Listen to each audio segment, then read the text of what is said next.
build. It's been a couple weeks, but yeah, there's lots of progress going on here. So I promise you, the time was spent putting in lots and lots of work, and as the common theme with the 4,500 gallon build, everything is taking longer, more expensive, more materials, more you name it, just more work. And why should it be any different with fiberglassing and painting? But as you can see, we're moving to a whole other stage of the build now. So we're going to check out how we got to where we are here. We're going to talk about the path going forward, and yeah, we're getting to the exciting point. Glass is on the way, painting's happening.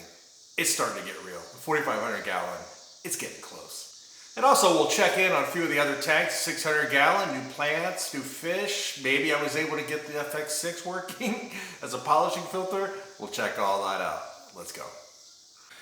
All right, another day and more fiberglassing. So what am I doing now? I'm using the scraper and I'm fixing the areas where I had flaws. There's one over there, and here's one here on the floor, which is the most important. And the flaw was smaller than this, but you want to keep going where you're scraping away until this stuff is really, really, really not coming off, because then you know you are good. And you might ask, how did the flaw occur? Well, what it was is not enough resin permeating the fiberglass mat. And we come further down here, you'll see one up on the vertical, same deal. So I'm going to take some footage tonight of me doing the fiberglass work down here on the floor and on the back wall over here, and you'll see how much resin I use and how much it takes to really saturate this mat so that you don't end up having to come back and fix anything. But by all means, you got to spend a lot of time making sure your work is good, because especially on the bottom, you do not want to leak. So it's too difficult to film while in fiberglass, and I have all that equipment on and I have plastic gloves and it gets covered with resin. I won't really be able to touch the camera, but I will set the camera up so that you can see areas I'm working on. It'll definitely give you certainly not a how-to fiberglass, but it'll give you a real good feel for it, some real flavor as to what it takes to do it.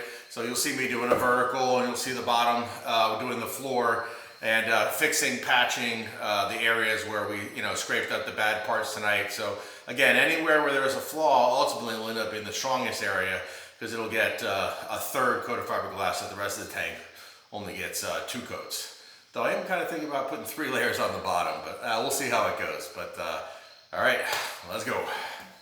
So I almost forgot to mention, the best way that I've found to scrape off the flawed areas is with a metal paint scraper, a nice big thick metal paint scraper. It works great. And you might ask, how far do you go around the flawed area? But you can actually hit it really, really, really hard, and when it stops coming up, like, you'll be chipping away, and it looks like you're taking it all off, but you'll get to a point where even if you're jamming it really hard with this thing, it's not budging the fiberglass. You've got a real good bond there.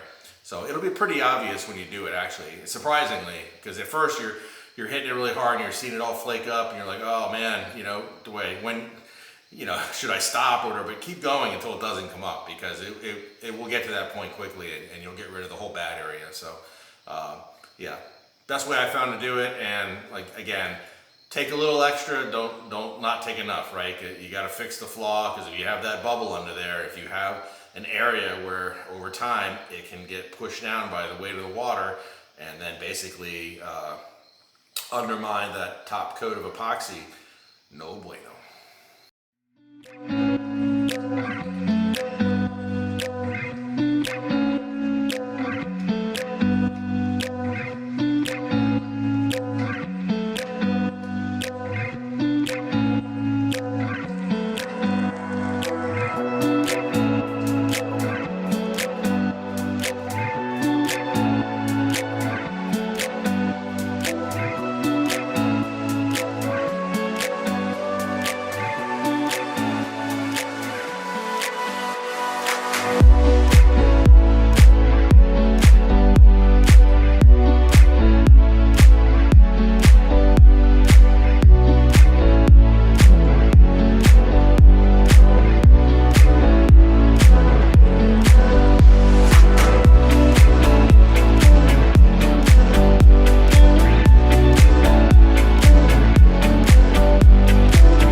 And so while I was working on the Asian jungle, I came up with an idea for the river bend, something, a little addition for this aquarium, and that is, yeah, water lettuce.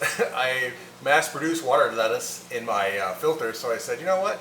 Let's go ahead and add it to the riverbed aquarium. I think it's a good addition here. It's a nice tall aquarium, so there's plenty of room for those long roots, and yeah, I'm liking it.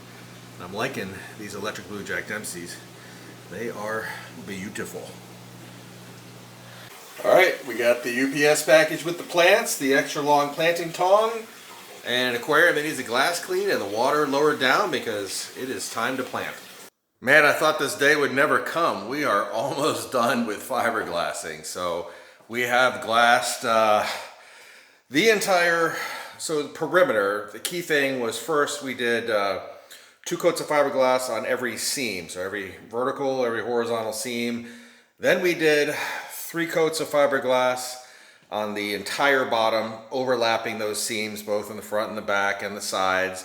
Of course, we did the inside of the front, we did the verticals, we did the lower seams, the wrap up. We fixed areas where we had flaws. So remember, we had a flaw here, so that actually has 5 layers of fiberglass now because of the fix. We had a flaw over here, that's been fixed.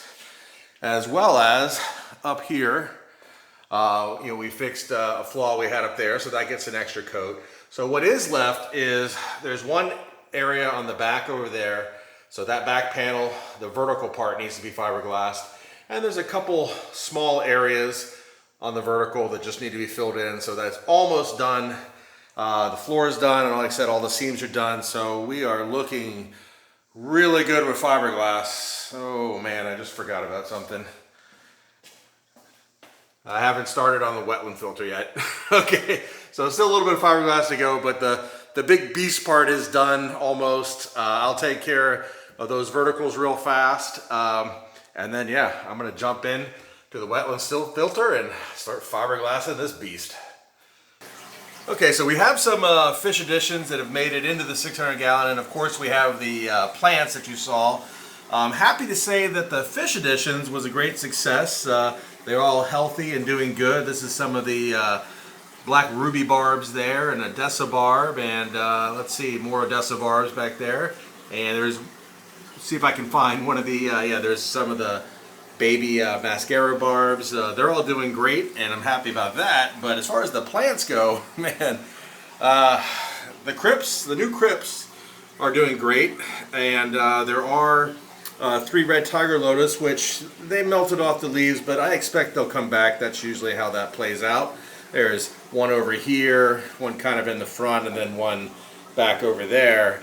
But I got some green kabamba, and all but that one plant, the fish just demolished it. They just mauled it all, and I don't even know, I forgot what this plant is over here.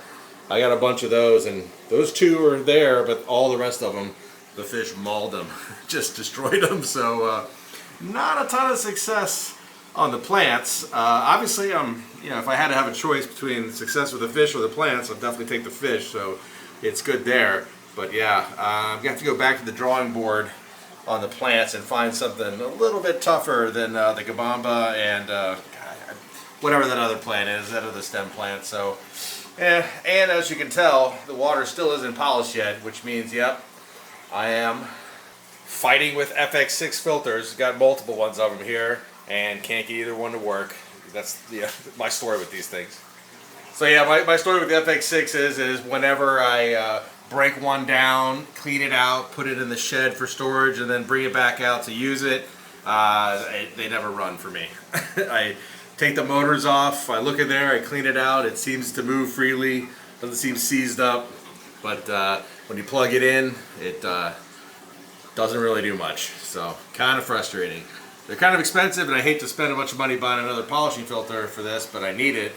And yeah, I really gotta try to get those to work first before I break down and get some other canister filter, because the 600 gallon is just not gonna pop until we get that water crystal clear so we can see all the way back into that root wall. But at least we made some progress getting the Odessa barbs and the black ruby barbs and the mascara barbs, as well as I got a whole group of low light danio.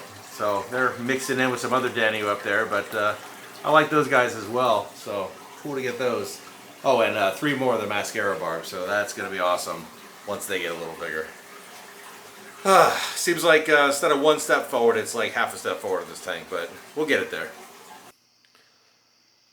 2 packages of fiberglass mat left, and only 1 of the additional 8 things of resin. Yeah, it was a ton of fiberglassing. But, well, let's start at the wetland filter this time. Yes, the wetland filter is fiberglass. It is finished. All the little areas, all the channels, everything, it is done. This was, I mean, obviously it's the biggest tank ever built. It's the most fiberglassing I've ever done. 3 hours a night for weeks and weeks and weeks on this. Just an enormous amount of fiberglass. But, you know, like you guys, I don't want 4,500 gallons of water outside the aquarium. I want it to stay in the aquarium. So a super, super, super important piece of the puzzle. And, you know, like I said, all of our seams, we have multiple layers. The floor of the aquarium, multiple layers. 3 in most of it, 5 in that one spot over there. We went back and we fixed all the little imperfections. And so we have extra layers there. The channels, I was originally going to go with the mesh material, but it didn't work out very well because the roller couldn't get in there, the fiberglass roller, like I intended. So I ended up using the chop mat like I used everywhere else with the brush, and it worked out perfectly. So I got 2 layers of fiberglass inside of each of the channels. So that came out really nice. I'm very stoked about that because that was an area of concern, right? That's not something I've done before. It's a tight space, so I was happy that it worked out as well as it did, and as well as wrapping over the top of the waterfall coming back from the wetland. That worked out really nice as well as the little spots coming up. All good there, and I did multiple layers on the floor of the wetland filter, and of course doubled up on all the seams, just like the rest of the aquarium. So, man, I think the first thing I need to do is clean up. There's like a bomb went off in here. There's just fiberglassing materials everywhere. There's my scrapers and everything up there. But I'm happy to say that fiberglass is done. Thank the Lord. Fiberglass is done. Yeah, it is a monster, monster thing, fiberglass. I know I keep repeating it. I just can't overstate it. It was a massive amount of work. So yeah, I am, what you hear in my voice is relief. I am glad the fiberglassing stage is over. So what do I do now? So now what I'm gonna do is I'm gonna sand everything down, and I'm gonna find areas like where there's an edge like that, and make sure to knock off any extra fiberglass with the sander. If I have to, I'll use the scraper or the Dremel tool, the multi-tool, but we're gonna get it all ready to go for pond armor. Yeah, I thought it would never come myself, but we are finally ready for pond armor. I cannot wait. I enjoy painting on pond armor so much more than I enjoy doing fiberglassing. You get that awesome sense of accomplishment as it's covering it, plus that's one of the final steps, right? So I am definitely looking forward to that. I am questioning whether I'll have enough. We'll see, because again, I talked about that before. It ate up a lot more fiberglass resin and fiberglass than I expected. But I ran the numbers on the pond armor, and like I said, I've coated with it before, so I know what they say it'll cover, and I know what I've got it to cover. The way I put it on was just extra thick.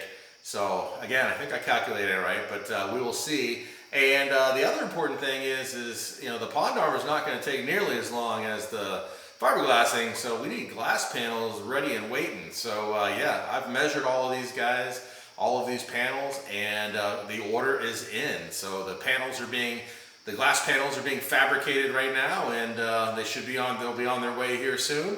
So I want to have them ready to go, as well as I need to start stocking up on, I don't know, probably like 100 tubes of silicone or something insane like that. And I actually had a buddy offer to help me, unsolicited. He put it out there. I was like, be careful, because I'll take you up on it. And he's like, yeah, I'll help you put those glass panels in. I was like, thank God. Thank you so much. That's going to make that a lot easier. Handling those guys, you know, while you're doing the silicone and bracing, all that, it's just a lot easier with another set of hands. And of course, there is literally a ton of material. Well, no, there's actually many tons. There's probably like 3 tons of material out there accumulating for the aquascape. And I'm going to show you that in a future video. And I think when you see all of the aquascape material put together, you'll kind of understand why I'm so excited about the aquascape and why I say that having the entire aquarium built and running, holding water, is kind of like the halfway mark, because after that's going to come all of the aquascaping, which is going to be nuts. So it's going to be awesome, but it's going to be a lot of work to get it there. Definitely one of those things where it'll be worth it when it's done, but it's going to be a lot of work. But there's just going to be a lot going into that, just a lot of material. And once I start doing that, and you see, I think you'll appreciate what I'm talking about. But for now, I'm just happy that fiberglassing is done. Okay, so the aquarium gods have finally smiled on me. That right up there is the water coming out of the FX6, which is now working. Let me show you.